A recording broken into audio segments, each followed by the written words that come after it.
Dieu des armées, en ce matin et en ce culte d'adoration et de louange, nous nous attendons à toi et à toi seul. Parle à notre cœur, car tu es un bon papa. Tu es le Père éternel, Seigneur Dieu. Tu es celui-là qui nous restaure, celui-là qui nous bénit, celui-là qui nous fait grâce. Oh Seigneur, et je reconnais que tu peux tout. Et rien n'était impossible. Parce que tu es le Dieu de toutes les impossibilités. Que la gloire et l'honneur te reviennent pour ton peuple. Et au nom de Jésus, que quelqu'un dise Amen. Amen. Acclame Jésus-Christ de Nazareth en ce matin. Depuis les jours de lui. Depuis les jours. Il y a une bonne nouvelle pour toi ce matin. Il y a une bonne nouvelle pour toi ce matin. Depuis les jours. Dieu est celui qui délivre les malheureux. Amen. Amen. Il est le Dieu qui délivre les malheureux. Il est le Dieu qui prend le pauvre et il le fait asseoir avec les grands de son peuple. Il est le Dieu de toute éternité. La Bible dit, il est le Dieu de toutes les impossibilités. Fais-lui confiance. De tout petit peu en ce moment. Fais-lui confiance. Fais confiance à ce grand Dieu-là, car il n'abandonne jamais ses enfants. Oh, alléluia. Veuillez vous asseoir dans la sainte présence du Père éternel. Amen. Amen. Gloire à Dieu. Amen. Je suis dans la joie de ce que Dieu fait dans nos vies, dans votre vie, dans la vie de son peuple. Que son Saint-Nom soit élevé et exalté. Amen. Suivez-moi attentivement en ce matin. Tu auras une réponse à une de tes questions. Amen. Que la Bible répond en ce matin. Amen. Pour toi. Amen. Et voici le titre de mon enseignement. L'enseignement de ce matin. Dans le malheur, le juste n'est pas abandonné. Amen. Oh, alléluia. Ma Bible me dit en ce matin que dans le malheur, sinon dans la souffrance, dans les difficultés, dans tes soupirs, dans tes larmes, tu n'es pas abandonné par l'Éternel Dieu. Et comme texte biblique de référence, nous lisons dans Psaume 34, verset 20. Le malheur atteint souvent le juste, mais l'Éternel l'en délivre toujours. Amen. Notre deuxième texte, toujours dans le Psaume 34, cette fois-ci le verset 7. Quand un malheureux crie, la Bible dit, quand un malheureux crie, l'Éternel entend et il le sauve de toutes ses détresses. Troisième texte biblique. Jérémie au chapitre 33, verset 6. Voici, je lui donnerai la guérison et la santé. Je les guérirai. Et je leur ouvrirai une source d'abondance de paix et de fidélité. Que Dieu bénisse sa parole en ce matin. Amen. Église, peuple de Dieu. Il est parfois difficile de l'entendre, mais le mal arrive même aux gens bien. Nous avons tous vécu dans notre passé un certain nombre d'expériences tragiques et douloureuses qui ont laissé des cicatrices. Nous avons peut-être souffert d'une relation douloureuse dans le passé, une amitié brisée, le décès inattendu d'un proche, un divorce, ou encore grandi avec un parent qui nous maltraitait physiquement, émotionnellement ou sexuellement. Toutes sortes d'événements graves de notre passé peuvent avoir alourdi notre âme d'un poids émotionnel qui semble freiner notre croissance et notre liberté en Christ Jésus. Nous devons apprendre à résoudre les conflits du passé pour que ce poids émotionnel qui ne s'accumule pas et qui ne nous pousse pas à nous isoler progressivement. Le passé continuera à dominer notre vie si notre capacité à surmonter ces événements ne grandit pas et si nous n'apprenons pas à fixer nos regards sur Dieu. Le malheur atteint souvent le juste, mais l'Éternel en le livre toujours. Psaume 34, verset 20 nous dit la parole de Dieu. Le juste est celui qui s'est repenti, qui croit dans son cœur et confesse avec sa bouche. Les gens croient que naître de nouveau rime avec adieu les problèmes. Hello. Écoute-moi bien mon frère, ma soeur. Écoute-moi église. Toi enfant de Dieu. Les gens, sur les chrétiens, sur le peuple de Dieu croient que naître de nouveau rime avec adieu les problèmes. Mais laisse-moi te dire ce matin que c'est faux. Car Jésus-Christ lui-même a dit à ses disciples qu'il rencontrerait des problèmes dans ce monde. C'est-à-dire sur cette terre des hommes. Mais qu'il devrait garder la foi. Car Jésus a tout vaincu à la croix. À l'exemple de ce qu'il a fait pour Job, nous savons que Dieu n'abandonne jamais le juste. Bien-aimés frères et sœurs, je vous propose de voir notre enseignement de la matinée en 2 points. Grand 1. Dans la difficulté, nous devrons rester justes afin de conduire Dieu à témoigner pour nous.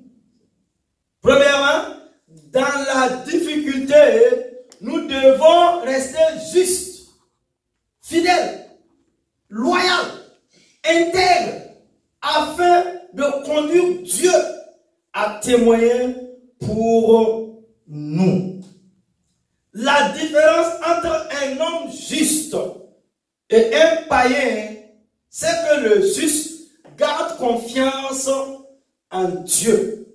Il croit toujours en un lendemain meilleur, quel que soit l'obstacle rencontré. Rappelons-nous toujours que le jour où nous avons reçu Jésus-Christ dans notre vie, nous avons déclaré la guerre au diable. C'est pourquoi il persécute davantage les hommes justes que les païens. Petit 1. Voyons l'exemple de Job, ce patriarche. Dans le livre de Job, Job était un homme juste et droit devant Dieu. Mais cela n'a pas empêché le diable de le tenter en détruisant sa famille, toute sa richesse et en s'attaquant à son corps. Job est arrivé au point où il ne pouvait plus supporter tous ces malheurs. Il a même perdu la foi. Mais après, il s'est repenti et a reconnu la grandeur et la bonté de l'Éternel, notre Dieu. L'Éternel s'est alors levé de son trône de gloire pour témoigner de la droiture de Job et l'a béni en lui redonnant une richesse de loin supérieure à tout ce qu'il avait perdu et en multipliant le nombre de jours de sa vie. Comme Job, il se peut que nous endurions des problèmes à la limite du supportable. Il se peut même que dans un moment de désarroi, nous perdions la foi. Ce qui est important est de se ressaisir, de se repentir devant Dieu et de s'attendre à son secours. Petit 2. Dieu délivre toujours le juste et rachète sa douleur. Mais voici une bonne nouvelle pour toi, mon frère et ma soeur. Jésus est mort sur la croix, non seulement pour prendre nos péchés, mais aussi pour guérir nos blessures. Il veut nous ramener dans la plénitude de Dieu. L'une des prophéties les plus célèbres de l'Ancien Testament mentionnant Jésus se trouve dans Ésaïe 53. Ce passage prédit l'œuvre expiatoire de Jésus sur la croix. Mais cette œuvre n'implique pas uniquement le pardon de nos péchés. Ésaïe nous dit, cependant, ce sont nos souffrances qu'il a portées. C'est de nos douleurs qu'il s'est chargé. Et nous l'avons considéré comme puni, frappé de Dieu et humilié. Mais il était blessé pour nos péchés, brisé pour nos iniquités. Le châtiment qui nous donne la paix est tombé sur lui. Et c'est par ses meurtrissures que nous sommes guéris. Quelle révélation! Ésaïe 53, les versets 4 et 5. Jésus a pris notre douleur sur la croix. Le terme hébreu employé ici pour parler de la douleur est utilisé tout au long des psaumes.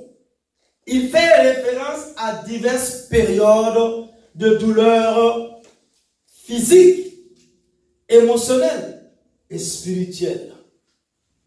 Jésus a pris nos péchés et tous les effets douloureux du péché sur la croix. Il a porté notre souffrance. Oui, il est mort à notre place et a souffert pour nous à cause de notre péché, afin que nous puissions être justifiés devant Dieu. L'amour de Jésus nous a donné accès à la guérison et à la plénitude. Une paix intérieure profonde de l'âme. C'est à cause de ces blessures que nous sommes guéris. Dans Romains chapitre 8, versets 28 et 29, Paul écrit: nous savons du reste que toutes choses concourent au bien de ceux qui aiment Dieu, de ceux qui sont appelés selon son dessein. Car ceux qu'il a connus d'avance, il les a aussi prédestinés à être semblables à l'image de son Fils, afin que son Fils soit le premier-né de beaucoup de frères. Voilà un deuxième texte. Paul, l'apôtre de tous les temps, nous dit, il dit toutes choses. Est-ce que vous me comprenez? Il n'a pas dit une chose, hein? Il dit toutes choses concourent au bien de ceux qui aiment Dieu. Donc parfois c'est étonnant, hein? Quand j'entends un chrétien, un enfant de Dieu, quelqu'un qui est né de nouveau, il dit: ah, pourquoi le malheur? Ah, pourquoi la souffrance? Pourtant j'aime le Seigneur. Pourtant je marche avec Dieu. Pourtant je le sais. Pourquoi la difficulté? Je suis fidèle à Dieu. Et donc ils vont dire: mais je suis fidèle dans les dîmes, je suis fidèle dans les offrandes, je suis fidèle dans les prémices, je donne mes biens aux malheureux, aux pauvres, aux veuves et aux orphelins. Mais je rencontre des problèmes. Voici la réponse du ciel pour toi en ce matin. Si tu es dans la vérité de Dieu, si tu es dans la parole de Dieu, si tu es dans la justice de Dieu, l'apôtre Paul, l'homme qui a expérimenté l'œuvre de la croix, la réalité de qui est la personne de Jésus-Christ de Nazareth, s'arrête un jour et regarde à l'église de Rome, il regarde aux Romains, il parle à cette assemblée ce jour-là. Il dit: voici ce que le Saint-Esprit m'a inspiré. Voici ce que le Saint-Esprit m'a révélé. Toutes choses. Il dit toutes choses. T-O-U-T-E-S. Toutes choses concourent au bien de ceux qui aiment Dieu. Amen.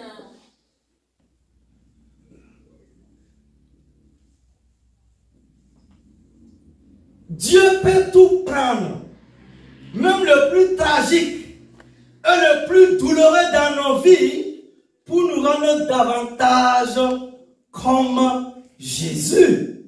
Cela ne veut pas dire que Dieu a ordonné que des malheurs nous arrivent dans la vie. Dieu n'est pas mauvais. Dieu n'est pas méchant. Les hommes sont méchants. Mais Dieu est bon. Il est miséricordieux. Il n'est pas mauvais. Et il n'y a rien de mauvais à donner à ses enfants. Il ne provoque pas la souffrance et les gens, ni ordonne qu'ils subissent des maux tels que le viol ou l'agression physique. En revanche, Dieu est bon et il peut racheter ces choses horriblement mauvaises. Jacques 1:5 ajoute ceci: si quelqu'un d'entre vous manque de sagesse, qu'il la demande à Dieu, qui donne à tout simplement et sans reproche, et elle lui sera donnée. Nous citons souvent ce verset quand nous nous retrouvons devant une décision importante à prendre dans notre vie. Si nous sommes sur le point de nous marier ou de changer de carrière et que nous cherchons la direction de Dieu, nous avons tendance à citer Jacques au chapitre 1, verset 5.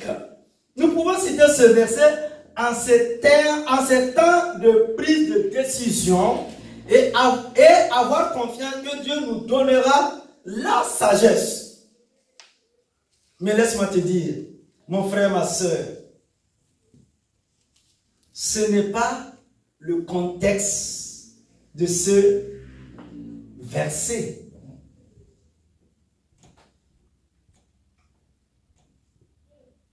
Ce n'est pas le contexte. Ce n'est pas ce que le verset dit. Le contexte est le suivant. Les diverses épreuves auxquelles vous pouvez être exposés. Waouh!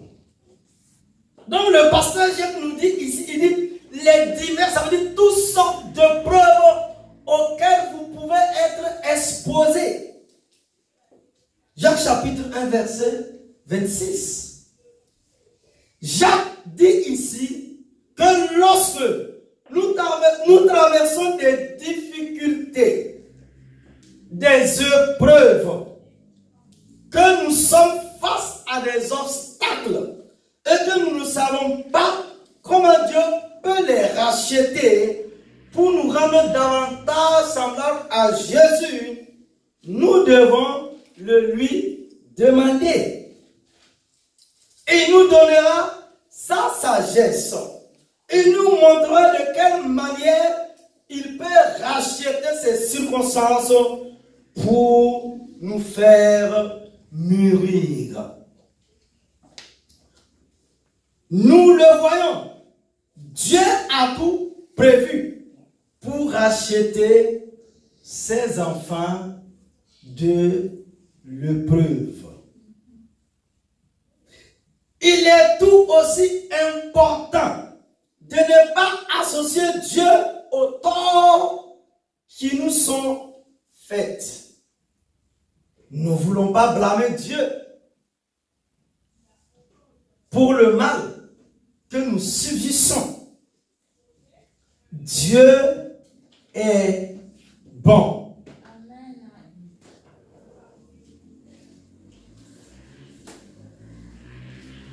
Église, écoute-moi bien, ma soeur, mon frère. Il est tout aussi important de ne pas associer Dieu aux torts qui nous sont faits. Nous ne voulons pas blâmer Dieu pour le mal que nous subissons. Dieu est bon. J'ai entendu plus d'une fois des gens dire: Dieu m'a fait subir ces violences pour une raison. Ce n'est pas Dieu qui a apporté ces violences dans votre vie. Ce sont des personnes qui ont commis ces violences. Mais Dieu peut les racheter. C'est pas Dieu, c'est les hommes. Par jalousie, les frères de Joseph ont fait quoi? Ils l'ont jeté dans le trou. C'est pas Dieu qui a pris Joseph, jeté dans le trou.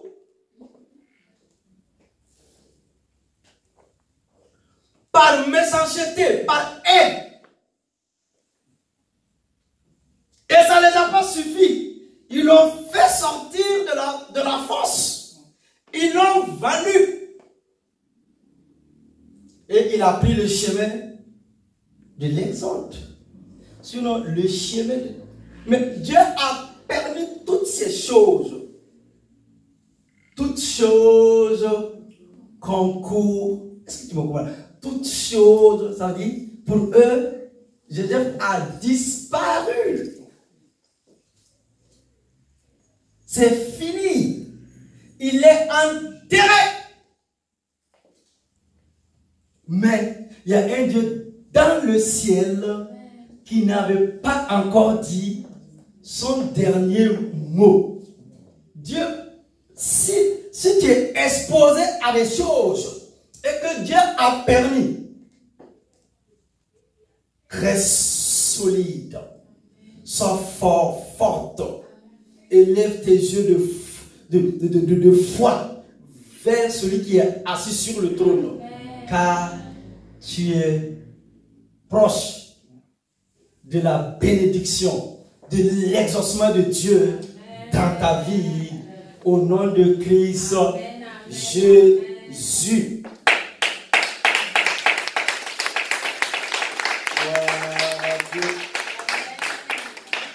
Et nous arrivons à notre deuxième point, grand 2 de notre enseignement. Parallèlement à ce processus de rachat, Dieu attend des efforts de notre part. Parallèlement à ce processus de rachat, Dieu attend des efforts de notre part. Petit 1. Pardonner à ceux qui nous ont blessés dans le passé. Pardonner à ceux qui nous ont blessés dans le passé. Et nous avons déjà eu de nombreux enseignements sur le pardon. Mais il me paraît important aujourd'hui encore de rappeler les grandes lignes de ce que Dieu attend de nous. Dans le grand thème que j'ai enseigné et que je vais continuer, la route du pardon et de l'amour. Dans le processus de guérison, je parle de la guérison de l'âme. Tu vois, la guérison intérieure, là où il y a tes pensées, tes émotions. Dans le processus de guérison, nous devrons pardonner à la personne qui nous a blessés. Mais, même après avoir pardonné, la blessure elle-même a besoin de guérison. Imaginez, quelqu'un vous frappe avec une batte de baseball. Vous devez pardonner à la personne qui vous a frappé. Mais il reste une blessure physique qui a encore besoin d'être guérie, même après votre pardon.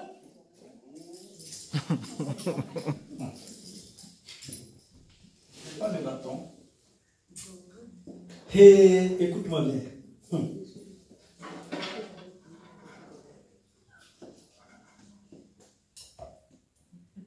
C'est qui je vais taper là? Et puis après, il va me pardonner. Hein? C'est qui? C'est toi? Là, il a dit c'est là. Donc, vous voyez. Donc, je l'ai tapé. Bam! Bam! Ça fait mal, hein? Il y a une blessure. Il y a une plaie. Même s'il m'a pardonné là, il sent encore la douleur. Jésus. Non seulement cela, mais notre âme, ça veut dire notre être intérieur, a elle aussi été blessée et a donc besoin de guérison également, même après que nous ayons pardonné et parfois longtemps après que les effets physiques de la blessure se soient estompés. Pourquoi devrais-je pardonner à ceux qui m'ont blessé dans le passé? Je te pose la question, mon frère, ma soeur. Homme frère, pourquoi devrais-je pardonner à ceux qui m'ont blessé dans le passé? Le passé est passé. Hier est passé. D'abord, le pardon est exigé par Dieu. Dès que Jésus a prononcé l'amen de sa prière modèle qui comprenait une demande du pardon de Dieu, il a commenté. Là, c'est le Seigneur Jésus. Si vous pardonnez aux hommes leurs fautes, votre Père Céleste vous pardonnera aussi. Mais si vous ne pardonnez pas aux hommes, votre Père ne vous pardonnera pas non plus vos fautes. Matthieu chapitre 6, versets 14 et 15. Dans nos relations avec les autres, nous devons avoir les mêmes critères que Dieu a dans sa relation avec nous, à savoir l'amour, l'accueil et le pardon. L'amour, l'accueil, le pardon. Matthieu 18, verset 21 à 35. Deuxièmement, le pardon est nécessaire pour éviter d'être piégé par Satan.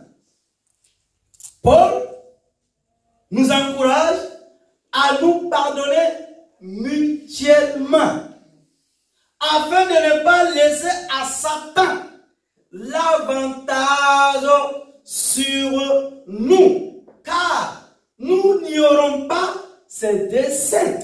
2 Corinthiens au chapitre 2, verset 11.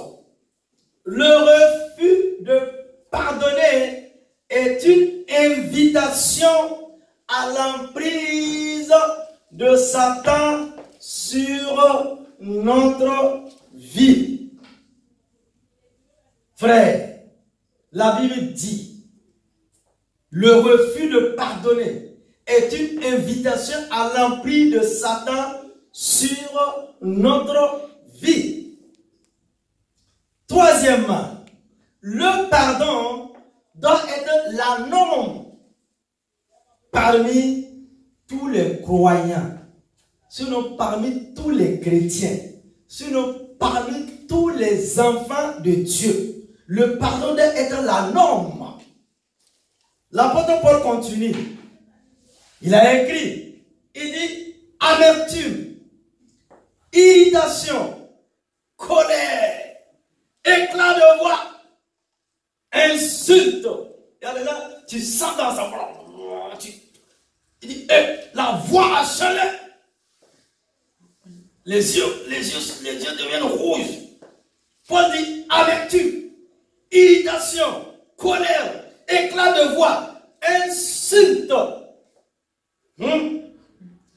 Faites disparaître tout cela du milieu de vous, ainsi que toute forme de méchanceté. Et il a dit, toute forme de méchanceté, nous devons faire disparaître ça du milieu de nous.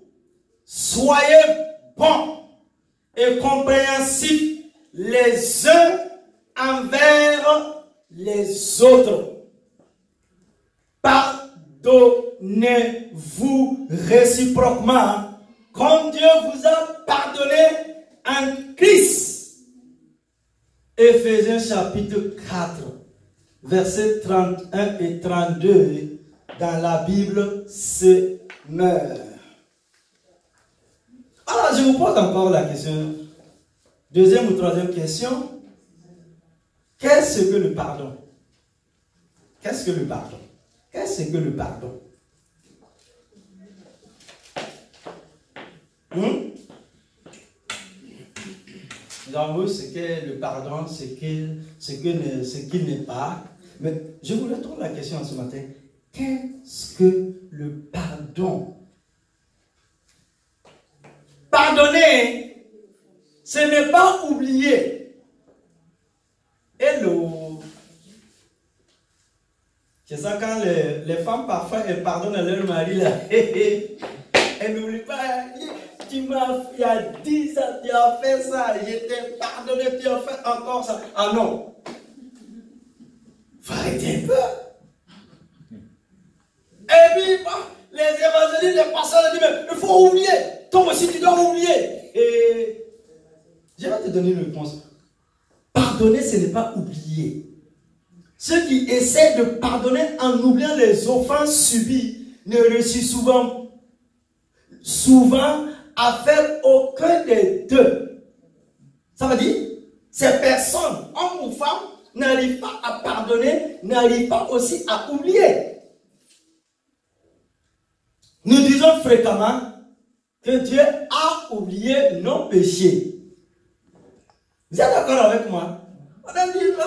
Michel a dit, hey, il faut comprendre, ça veut dire le contexte. Dieu a oublié nos péchés. Hébreux chapitre 10, verset 17, nous dit, Dieu est omniscient. Vous êtes d'accord avec moi? Dieu est omniscient. Dieu est omnipotent et Dieu est omniprésent. Au contraire, Dieu, il se sépare de notre péché confessé et pardonné en choisissant volontairement de ne jamais l'utiliser contre nous. Je le prends pour toi. Au contraire, il se sépare de notre péché, confessé et pardonné, en choisissant volontairement de ne jamais l'utiliser contre nous. Nous dit la Bible dans Psaume 103, verset 12. Nous pouvons pardonner sans oublier. Pardonner ne veut pas dire que nous devons tolérer le péché. Il est bon de pardonner les péchés passés des autres et en même temps de prendre position contre les péchés futurs. Pardonner, c'est décider de vivre avec les conséquences du péché d'un autre. Hello. Pardonner, c'est décider de vivre avec les conséquences du péché d'un autre. En réalité, nous devons vivre avec les conséquences du péché de l'offenseur. Nous lui pardonnons ou non. Le pardon est inéluctablement un aspect important de notre rachat par Dieu lors de l'épreuve. 2. Tirer des leçons de ce que nous venons de vivre afin de continuer à grandir. Nous devons tirer des leçons. Nous avons rencontré des épreuves. Nous avons rencontré la souffrance. Nous avons rencontré des difficultés. Nous avons rencontré toutes sortes de choses. Il faut continuer à grandir. Et nous devons tirer des leçons. Leçon numéro 1. Satan ne peut rien faire sans l'autorisation de Dieu. Je dis, Satan ne peut rien faire sans l'autorisation de Dieu. Dieu est le seul Dieu, le souverain, le véritable. Et Satan n'a aucune autorité en dehors de celle que Dieu lui accorde. Chaque fois, Satan doit demander à Dieu le droit de faire du mal à Job. Job chapitre 1 verset 12. Au passage, on découvre que Satan désire notre destruction complète, puisque Dieu doit lui préciser à chaque autorisation les limites. Et l'observation que nous devons retenir dans tout cela, c'est que Dieu, dans son amour, fait tout concourir à notre bien. Romains 8, 28. Même les plans destructeurs de Satan, Dieu fait tout concourir à notre bien. Leçon numéro 2. Comme pour Job, les malheurs que nous pouvons rencontrer ne sont pas toujours liés à nos péchés. Hello. Je veux que quelqu'un soit délivré en ce matin-là. J'ai dit, parfois on vous dit des choses. Non. Hey, combien de fois? Leçon numéro 2. J'ai dit leçon numéro 2. Comme pour Job, les malheurs que nous pouvons rencontrer ne sont pas toujours liés à nos péchés. Parfois on a dit que ce sont nos aïeux là. Là, quelqu'un qui a rencontré Jésus, qui a reçu Jésus dans son cœur, qui a accepté Jésus, hein, qui marche dans la parole, dans la vérité de la réalité de qui est la personne de Jésus-Christ, tu es délivré, tu es sauvé, tu es guéri. Tu peux rencontrer des malheurs et des difficultés, mais cela va contribuer à ton bonheur.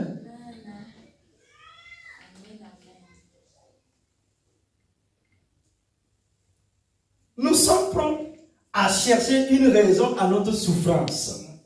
Beaucoup de chrétiens ont l'impression que Dieu est en train de les punir par la souffrance. Hein, les chrétiens pentecôtistes, charismatiques, et voilà. Dieu ne punit pas la souffrance.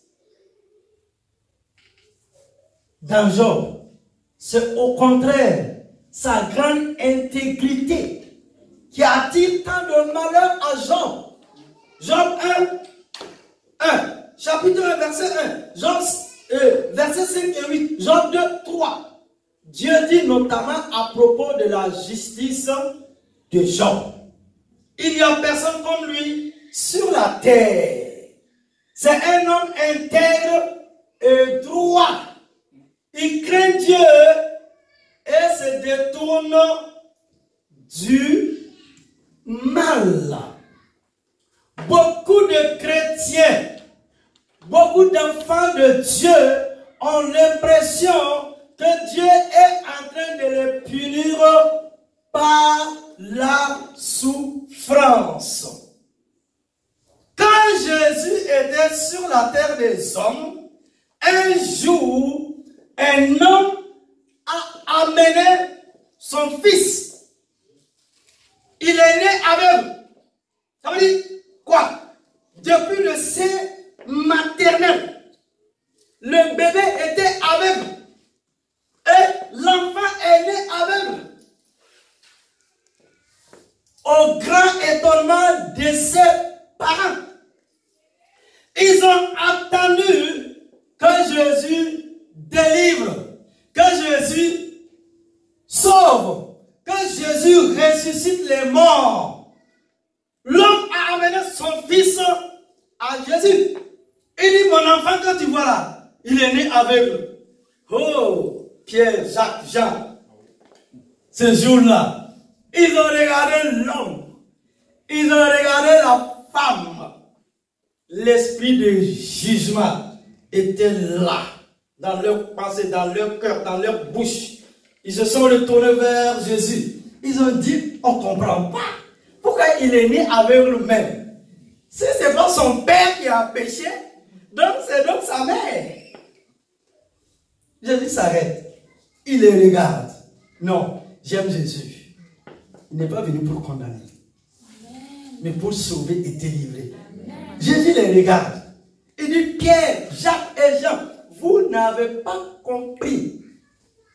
Le Père de gloire, le Dieu créateur, il est le spécialiste des cas impossibles. Dieu a prévu ce jour-là pour manifester sa gloire et sa toute puissance. Ni son père, ni sa mère n'a péché. C'est pour manifester les œuvres de Dieu. Et l'enfant a retrouvé la vue. C'est ça Dieu. Le malheur atteint souvent le juste de Dieu. Mais l'Éternel l'en délivre toujours. Leçon numéro 3. Notre souffrance fait partie de quelque chose de bien, plus grand que notre petite vie. Notre souffrance fait partie de quelque chose de bien, plus grand que notre petite vie. Les changements de souffrance de Job ont été énormes. Aime-t-il Dieu parce que Dieu est indigne ou aime-t-il Dieu parce que Dieu le comble de bonnes choses?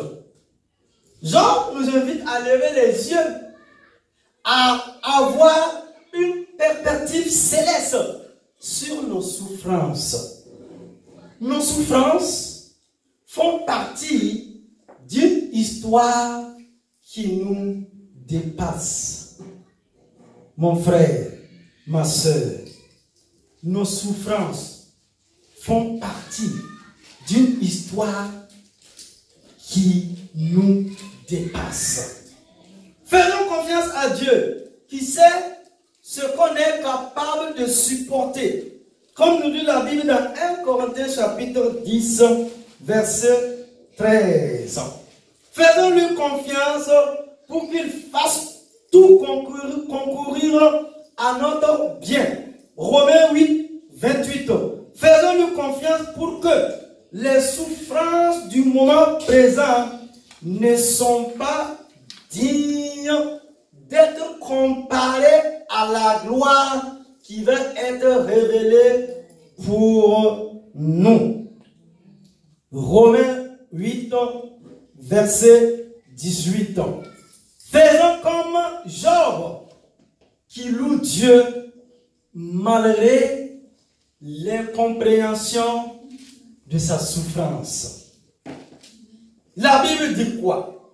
Faisons comme Job, qui loue Dieu malgré l'incompréhension de sa souffrance. Puisque la Bible dit, dans Romains 8, 28, toutes choses concourent au bien de ceux qui aiment Dieu. Et dans Psaume 34, le malheur atteint souvent le juste, mais l'Éternel l'en délivre toujours. Job n'a pas péché, nous dit la Bible. Quand ses enfants même sortaient faire la fête, et quand ses enfants revenaient, il se lève, il fait sacrifice pour le pardon des péchés de ses enfants. Et vous savez, Satan lui fait quoi? Il dit, il parcourt la terre. Hello. Il a dit à Dieu, je parcours la terre. Donc, il parcourait la terre et il allait se présenter devant le trône de Dieu. Dieu le regarde, tu as parcouru la terre, est-ce que tu as vu le juste Job? Tu as vu comment il est intègre? Tu as vu comment il est droit? Tu as vu comment il m'aime? Tu as vu comment il me sert? Tu as vu comment ce patriarche a la crainte de Dieu dans son cœur? J'ouvre une parenthèse. Avant la croix, avant la mort et la résurrection de Jésus, Satan pouvait aller au ciel. Mais le jour où Jésus est mort, son sang a coulé. L'accès a été fermé. Il dit à Dieu, c'est bien. Job, il est riche, il est béni, il a sa femme, il a plein d'enfants, il a des serviteurs et des servantes. C'est bien qu'il vienne, c'est bien pour lui. Il a tout. Donc qu'est-ce qui l'empêche de ne pas venir à l'église? Qu'est-ce qui l'empêche de ne pas servir Dieu? Qu'est-ce qui l'empêche d'aimer Dieu? Puisque c'est un homme béni, puisque c'est un homme comblé. Il dit à Dieu, permets seulement. Je vais le toucher un peu. Peau pour peau. Tu vas voir. Il va te régner. Et Dieu dit, j'ai vu l'intégrité dans son cœur. Il est droit dans son cœur. Vous savez, quand Satan vient, quand il vient, c'est pour vraiment ravager. Hein? C'est ça que Jésus a dit dans Jean 10, 10. Satan est venu pour faire quoi? Pour égorger. Pour faire quoi? Pour détruire. Il est venu pour tuer. Malheur sur malheur. Désolation après désolation. Épreuve après épreuve. Difficulté après difficulté. En un seul jour, il a perdu tous ses enfants. Il a perdu ses chameaux. ses vaches, son troupeau. Du jour au lendemain, il a quitté son château là. Et il est devenu clochard dans le métro. Malade. C'est ça sur Dieu. Si c'était à notre génération, on allait poser la question à Dieu. Parce qu'on est tellement cartésien, on a été influencé par le siècle des lumières. Dieu est Dieu. Il mérite respect et honneur.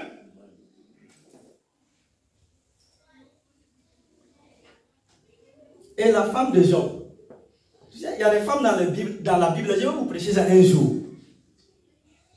Ces femmes-là, elles ont disparu dans le silence comme ça. Elles ont disparu. Quand tu mangeais la gigot là, quand tu mangeais ça, la pentade, la pain, quand tu mangeais, oh Dieu, alléluia, alléluia. Hey, il n'a pas mangé. Et on est encouragé l'homme là. Il dit, il faut insulter ton Dieu. Hey, vraiment. Insulte ton créateur, tu vas finir devant lui. Insulte Dieu. Il est assis. Il t'attend. Tu vas aller lui dire pourquoi tu l'as insulté. Il a dit à la femme, pourquoi tu es insensé? Quand tu mangeais, tu ne parlais pas. Maintenant que tu ne manges pas, il faut serrer tes dents et puis donne gloire à Dieu. Il faut insulter Dieu.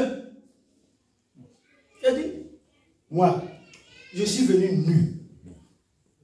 Job dit, je suis venu nu. Et je vais repartir nu. Si Dieu m'a donné, gloire à son nom. S'il m'a pas, s'il a repris, que toute la gloire revienne à ce Dieu. Hé! Quel courage!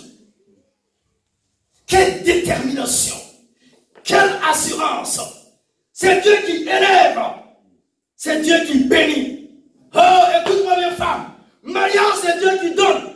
Enfant, c'est Dieu qui donne. Maison, c'est Dieu qui donne. L'élévation, c'est Dieu qui donne. Fais-lui confiance un tout petit peu seulement. Est-ce que tu peux faire confiance à Dieu? C'est Dieu qui donne. Quand il a ouvert la porte pour toi, personne ne peut fermer cette porte. Dieu est Dieu. Tout perdu.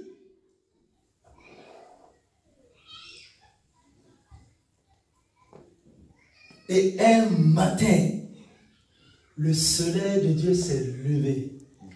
Je dis, le soleil de Dieu s'est levé. Dieu a baissé son regard sur la terre des hommes. Il a vu cet homme. Il dit, lève-toi. Ah. Même ses amis même sont venus. Hein. Dire, hé, il y a un péché caché dans ta vie là. Tu vois, des prophètes du malheur comme ça. Il dit, il y a un péché caché dans ta vie. La discussion qu'il y a eu entre Satan et Dieu là. Dieu était là-bas. Dieu t'a révélé? Non.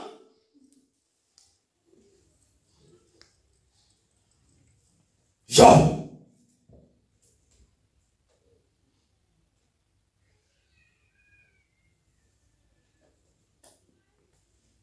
Dieu est venu.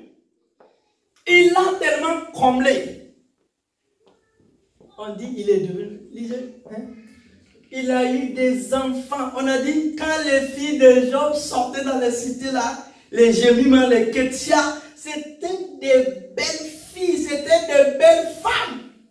Hey, Dieu a multiplié. Job est devenu, ça veut dire 2 fois, sur 10 fois plus riche que dans le passé. Mais on n'a plus, évangéliste, on n'a plus parlé, hein. Elle a eu des belles filles là. C'est pas avec là, on n'a plus parlé de l'autre femme là. Elle a disparu de la circulation. Quel est l'état de notre cœur? Je vais vous donner un enseignement, le cœur et la vérité. Quel est l'état de notre cœur? Il y a des choses, ça ne ment pas. Hein. Jésus lui-même dit, il dit tout là, tout il dit c'est le cœur. Tôt ou tard, ça va sortir, c'est le cœur. Dieu regarde au cœur. Jean s'est arrêté. Il a regardé le ciel. Évangéliste. Et il a dit à Dieu, je reconnais. Les gens aiment chanter. Avant d'arriver à mon ami. Et il dit à Dieu, je reconnais que tu peux tout. Et rien n'était impossible. dit-il, que la gloire et l'honneur te reviennent, Seigneur. Si aujourd'hui tu es assis dans la boue, ma soeur, mon frère, hein, si tu es assis sur les cendres de l'épreuve, de la difficulté, fais confiance à Jésus. Je dis, fais confiance à Jésus. Fais-lui confiance. Il arrive. Et l'histoire de ta vie, l'histoire de ta destinée va changer. C'est ça la maman de Samuel. Il était là. Il n'y a pas d'enfant. Il dit, il n'y a pas d'enfant. On se moquait d'elle. Quand Dieu est venu là, elle a dit Samuel. Vous avez vu comment elle a chanté? Elle dit, même la stérile enfante. Ayez confiance en Dieu. Ayez confiance en Dieu. Il n'a pas encore dit son dernier mot sur ta vie. Que Dieu vous bénisse en ce matin. Il est le Dieu de gloire. Il ne t'a pas oublié. Jésus t'a pas oublié. Ta vie là, ça sera un témoignage pour la gloire de Dieu. Je vais conclure l'enseignement de ce matin. Pour conclure, Dieu peut tout prendre, même le plus tragique et le plus douloureux dans nos vies, pour nous rendre davantage comme Jésus.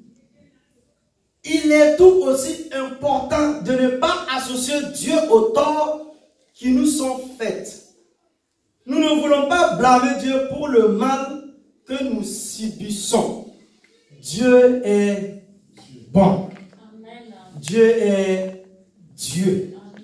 Nous devons surtout garder en mémoire que malgré nos fautes, nos péchés et l'acharnement de l'ennemi, il conserve la capacité de nous relever de toutes choses. Oui, quand un malheureux crie, ou quand une malheureuse crie, l'Éternel l'entend et il le sauve de toutes ses détresses. Que Dieu bénisse sa parole et bénisse vos vies au nom de Christ Jésus de Nazareth. Amen.